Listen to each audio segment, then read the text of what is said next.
कपड़े धोने वाली बहू। शादी के पहले से ही विभा को कपड़े धोने का बड़ा शौक था। कभी नल के नीचे तो कभी तालाब के पास। अरे मेरी नीली वाली लुंगी नहीं दिख रही है। विभा की अम्मा कहाँ रखी है लुंगी? अरे वो तो विभा ने परसों ही धोकर रखी थी आपकी अलमारी में, देखो वहीं होगी। वो ना मैंने आज धो दी, मुझे लगा कि गंदी हो गई होगी।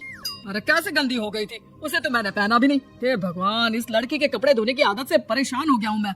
जितना तो घर में राशन नहीं आता उससे कहीं ज्यादा डिटर्जेंट पाउडर का खर्चा है। इसकी शादी करवा दो, शादी जाए अपने घर में ही करे काम, फिर चाहे घर के कपड़े धोने हो या पूरे गांव के। हाँ ठीक बोल रही हो, देखता हूँ मैं कोई लड़का। वो दिन भी आ जाता है जब विभा को देखने लड़के वाले आ जाते हैं। लड़की मुझे अच्छी लगी। होने वाली सास कहती है, बेटी अगर कुछ पूछना है तो पूछ लो। वैसे तो हमारी लड़की बहुत ही शर्मीली है, जो बोल दो वो मान लेती है, इसे क्या पूछना होगा। अरे कैसी बात कर रही हो माँ, मुझे इन लोगों के घर रहना है, सवाल तो कई है। हाँ हाँ बेटा पूछ लो ना, क्या पूछना है। आप लोगों के घर कपड़े कौन धोता है? सास का मुंह बन जाता है। देखो अगर तुम ये कहना चाहती हो कि तुम्हें कपड़े धोने नहीं आते तो सुन लो, कपड़े मैं ही धोती हूँ, लेकिन तुम्हारे आ जाने के बाद मैं रुमाल तक नहीं धोऊंगी। अरे चुप रहना भाग्यवान, बहू बेचारी घर आई नहीं, उसे डराना शुरू कर दिया।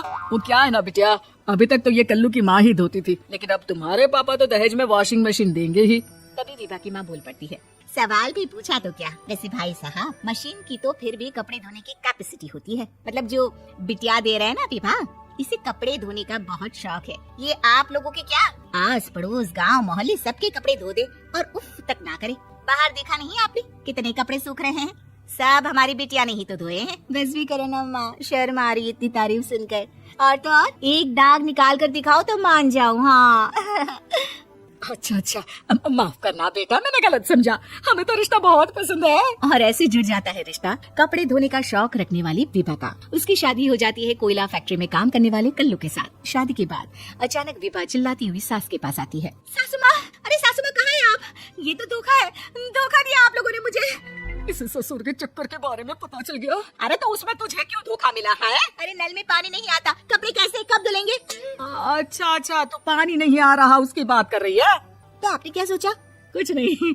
अच्छा हाँ, तेरी माँ ने कहा था कि कपड़े धोने का शौक है, तुझे याद आया मुझे।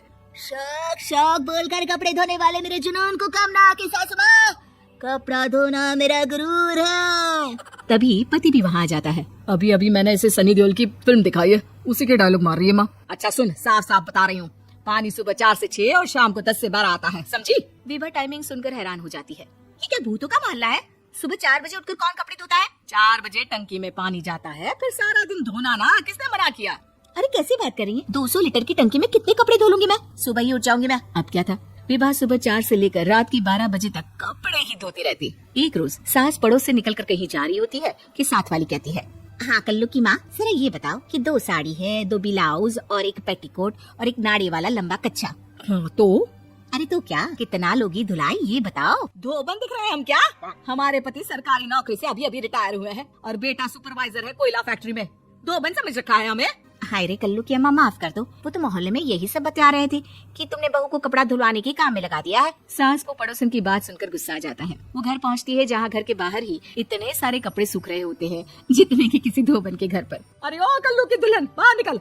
माँ जी यहीं आ जाओ, बाथरूम में चादर धो रहे हैं हम। अरे अभी हम धोते हैं, तुमको बाहर निकलो।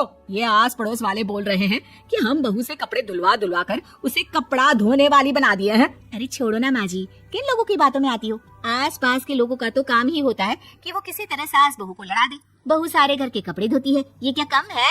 बोलिए। सास को भी लग जाता है कि वो बहू का ये संकीपन नहीं छुड़वा सकती, इससे अच्छा है कि खुद ही चुप हो जाए। एक रोज सास और बहू मंदिर जाते हैं, जहाँ सास की साड़ी वहाँ खड़ी भीख मांगने वाली से मिलती है। माँ जी क्या बात है, आपकी साड़ी उस भिखारन से कितनी मिल रही है ना? हाँ हाँ देखो तो, दोनों की साड़ी मिल रही है। क्या बात है कल्लू की अम्मा, तुम खुद को तो अफसर की बीवी बताती हो और ऐसी सिंपल सी प्लेन साड़ी पहनकर घूमती हो। सिंपल और प्लेन नहीं है ये साड़ी। तो क्या सोने के धागे से फूल बने हैं? कुछ भी सासू माँ, कुछ भी। हाँ बने थे इस साड़ी में सोने के धागे से फूल। मेरे पति लेकर आए थे मद्रास से स्पेशली मेरे लिए 10,000 की। है भाई साहब, इस भिखारन के लिए भी सेम टू सेम साड़ी लेकर आए होंगे 10,000 की। सास उस वक्त कुछ नहीं कहती, लेकिन बहू के साथ घर आती है और अलमारी से एल्बम निकाल कर लाती है। ये साड़ी देख रही है, ये वही साड़ी है जिसे मैंने अभी पहना था। इस साड़ी में ये जो चमकदार फूल दिख रहे हैं ना, ये सोने के धागों से काढ़े गए हैं। लेकिन तू लोकल वॉशिंग मशीन ब्रश से घिस घिस कर सारे फूलों को निकाल कर साड़ी प्लेन कर दी। मुझे माफ कर दीजिए सासू माँ। और तो और, जब मैंने तुझे तेरी गलती के लिए कुछ नहीं कहा, लेकिन तूने तो सबके सामने मेरा मजाक ही बना दिया। क्यों? बहू को समझ में आ जाता है कि अब से उसका कपड़े धोना बंद।